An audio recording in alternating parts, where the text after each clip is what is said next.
Students, this is Soumadip. তো প্রায় 10 দিন বাদই তোমাদের সঙ্গে দেখা। আজকে আমি মাধ্যমিকের ভৌতবিজ্ঞানের অতি ফিজিক্সের একটি গুরুত্বপূর্ণ চ্যাপ্টার আলো, যেখান থেকে হাই ওয়েটেজ নাম্বার আসে, সেখান থেকে সমস্ত গুরুত্বপূর্ণ প্রশ্ন একবারে আলোচনা করে দেব। হ্যাঁ, তোমাদের প্রশ্ন হচ্ছে এমসিকিউ এর জন্য আলাদা ভিডিও দেবো, আস্তে আস্তে আসবে, ক্লাসও আসবে, জীবনবিজ্ঞান মতো ওখানে ক্লাসও আসবে। ধৈর্য ধরতে হবে, সাপোর্ট করতে হবে। আমাকে তো সাপোর্ট না করলে আমি এত কিছু আনতে পারবো না। সাপোর্ট তো চাই না, সেরকমভাবে সাপোর্ট আসছে না। তো সেই সাপোর্টটা চাইলে আমি আমার দিক থেকে সমস্ত চেষ্টা করব। তো চলো, আস্তে আস্তে সব কিছুই হবে। চ্যানেলের সঙ্গে যদি একবার জুড়ে যাও তো চিন্তা নেই, তোমার নাম্বার দায়িত্ব, ভৌতবিজ্ঞান জীবনবিজ্ঞান দায়িত্বটা পুরোপুরি আমার। ওকে, চলো।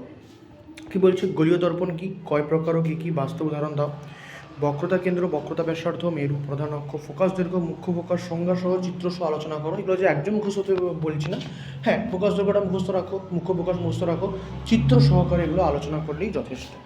সমান্তরাল আলোক রশ্মিগুচ্ছের গোলীয় দর্পণ থেকে কীভাবে প্রতিফলন হয় সেটাকে একটা চিত্রের মাধ্যমে দেখিয়ে দাও। অবতল উত্তল দর্পণে অভিসারী বা অপসারী রশ্মিগুচ্ছের আপত্তন ব্যাখ্যা করো। কোন দর্পণকে অপসারী অভিসারী বলা হয়?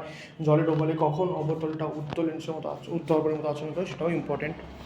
গোলীয় দর্পণে প্রতিবিম্ব গঠনের রশ্মি অনুসরণ পদ্ধতি, মানে অবতল দর্পণে কীরকম, কোথায় কোথায় বস্তুরাগুলি কোথায় কোথায় যে পিকচারটা মানে রশ্মিটা যেতে পারে, সেটা সেটা নিয়ম আছে, সেটা হবে জানতে হবে। যেমন বক্রতা কেন্দ্র গেলে বক্রতা কেন্দ্র দিয়েই ফিরে আসে, তো এগুলো জানতে হবে দুটো দর্পণের ক্ষেত্রে। তবে সমতল দর্পণ, উত্তল দর্পণ, অবতল দর্পণ শনাক্ত করবে কীভাবে? যে তোমার সামনে একটা বস্তু আছে, সেটাকে কীরকম বুঝবে সেটা অবতল দর্পণ, উত্তল দর্পণ না সমতল দর্পণ, সামনে দিয়ে ছবি ফেলানো হয়। প্রমাণ করো R=2f বা f=r/2। এখানে অবশ্যই উপাক্ষীয় রশ্মির ধারণাটা ইম্পর্ট্যান্ট বলে দিলাম। অবতল দর্পণে বিভিন্ন অবস্থানের জন্য প্রতিবিম্ব গঠনের রেখাচিত্র, প্রতিবিম্বের প্রকৃতি, অবস্থান করো। মোট কটা, মানে 6টা থেকে 7টা পয়েন্ট আছে, সেই 6টা থেকে 7টা বা 5টা থেকে 6টা সেই বস্তুটাকে বিভিন্ন, একবার ফোকাস দৈর্ঘ্যে বসানো হয়, এবার মেরু ফোকাসের মধ্যে বসানো হয়, একবার বক্রতা কেন্দ্রে, মানে এরকম বিভিন্ন কেস আছে। বিভিন্ন কেস বসিয়ে রেখাচিত্র অঙ্কন করে প্রতিবিম্বের প্রকৃতি, প্রতিবিম্বের অবস্থান, সেটা ডিটেলসে এগুলো আলোচনা করতে হবে।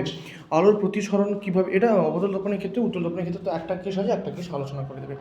আলোর প্রতিসরণ কি ব্যাখ্যা করো। প্রতিসরণের সূত্রাবলী লেখো। প্রতিসরণের সূত্রাবলী যদি বলি, যদি বলে স্নেলের সূত্রাবলী, মানে প্রতিসরণের সেকেন্ড সূত্রের কথা বলা হয়েছে। লঘু মাধ্যম থেকে ঘনমাধ্যম এবং ঘনমাধ্যম থেকে লঘু মাধ্যমে প্রতিসরণের ফলে আলোক রশ্মির চ্যুতি আলোচনা করো। কীরকম হয়, চ্যুতি কোনটা কীরকম হয় ব্যাখ্যা করবে। প্রিজম কি, প্রতিসরক তল কি। প্রমাণ করো কাঁচের স্ল্যাবে I1=I2, মানে কাঁচের স্ল্যাবে প্রথমবারে যে পরিমাণ আপতন কোণ হয়েছিল, যখন কাঁচের স্ল্যাব থেকে বেরিয়ে যাচ্ছে, আপতন কোণটা কি না সমান হচ্ছে। প্রমাণ করো প্রিজমের ক্ষেত্রে চ্যুতি কোণ Δ=I1+I2 - A। চ্যুতি কোন কোন বিষয়ের উপর নির্ভর করে।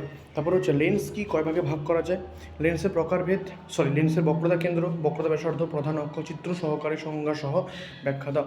আলোক কেন্দ্র কি বা অপটিক্যাল সেন্টার কি ব্যাখ্যা করতে হবে ভালোভাবে। বিশেষ করে পাতলা লেন্সের অপটিক্যাল, এখানে যা কিছুই পড়বো আমি সবই পাতলা লেন্সকে ধরে নিয়েই পড়বো। তারপরে লেন্সের প্রধান বা মুখ্য ফোকাস কি, ফোকাস তল ও ফোকাস দূরত্ব কি আলোচনা করতে হবে, ব্যাখ্যা করতে হবে, ছবি সহ ব্যাখ্যা করে দেবে। লেন্সের অপসারী অভিসারী কি আলোচনা করো। কখন এটি উত্তল লেন্স অবতল লেন্সের মতো আচরণ করে, সেটা ইম্পর্টেন্ট। উত্তল লেন্সের প্রতিবিম্ব গঠনের নিয়মাবলী আলোচনা করো। উত্তল লেন্সের ক্ষেত্রে বস্তু বিভিন্ন অবস্থানে বস্তুটা রেখে প্রতিবিম্ব গঠন, তার অবস্থান প্রকৃতিকে ব্যাখ্যা করো। অবতল লেন্সের সাহায্যে অসৎ সমশীর্ষ প্রতিবিম্ব ব্যাখ্যা করো। এখানে একটা জিনিস বলে দিই, যেটা অবতল দর্পণ অ্যাকচুয়ালি সেটাই হচ্ছে উত্তল লেন্স, আর যেটা উত্তল দর্পণ সেটা হচ্ছে অবতল লেন্স। হচ্ছে রৈখিক বিবর্ধন কি, বিবর্ধক কাঁচ কি। তারপর একটি লেন্স উত্তল না অবতল বুঝবে কী করে। মানুষের চোখ কীভাবে প্রতিবিম্ব গঠন করে সেটা লেখো। সরল ক্যামেরার সঙ্গে মানুষের চোখের অ্যাকচুয়ালি মিলটা কোথায়। মায়োপিয়া, হাইপারমেট্রোপিয়া, মানে দীর্ঘদৃষ্টি, স্বল্পদৃষ্টি কেন হয়, কী কারণে হয়, ছবি সহ লেন্সের কোথায় কোথায় অবস্থান হয়, কোন লেন্সটা প্রতিকার দিলে প্রতিকার করা সম্ভব। নিকট বিন্দু কী, চক্ষুর উপযোজন কী। আলোর বিচ্ছুরণ কি, কোন বিজ্ঞানী আলোর বিচ্ছুরণ আবিষ্কার করেন। বিচ্ছুরক মাধ্যম কি, আলোর বিচ্ছুরণের কারণ তো ব্যাখ্যা করতে হবে। কোন আলোর চ্যুতি সবচেয়ে বেশি, সবচেয়ে কম। আলোর কম্পাঙ্ক কি, একক লেখক। কোন আলোর তরঙ্গদৈর্ঘ্য সবচেয়ে বেশি, সবচেয়ে কম। আলোর কম্পাঙ্ক, তরঙ্গদৈর্ঘ্য, বেগের সম্পর্ক লেখো। আলোর তরঙ্গদৈর্ঘ্যের ঊর্ধ্বক্রম অনুযায়ী সাজাও। প্রতিসারাঙ্ক এবং আপেক্ষিক প্রতিসারাঙ্ক কি। আলোর তরঙ্গদৈর্ঘ্য এবং মাধ্যমের প্রতিসারাঙ্ক এর সম্পর্ক লেখো। ব্যাকেটে কচের সূত্র, এটাই হচ্ছে কচের সূত্র, গ্রাফটা এঁকে দেবে ধারে। তড়িৎচুম্বকীয় বর্ণালী কি ব্যাখ্যা করো। উদ্দীপনী রশ্মি, এক্স রশ্মি, গামা রশ্মি ব্যবহার, ক্ষতিকারক প্রভাব ব্যাখ্যা করতে হবে তোমাকে। আলোর বিক্ষেপণ কি, কোন বিজ্ঞানী বিক্ষেপণের ধারণা দেন এবং কী সম্পর্ক দেন, র্যালে দিয়েছিলেন, কোন সম্পর্কে তোমরা ব্যাখ্যা করবে।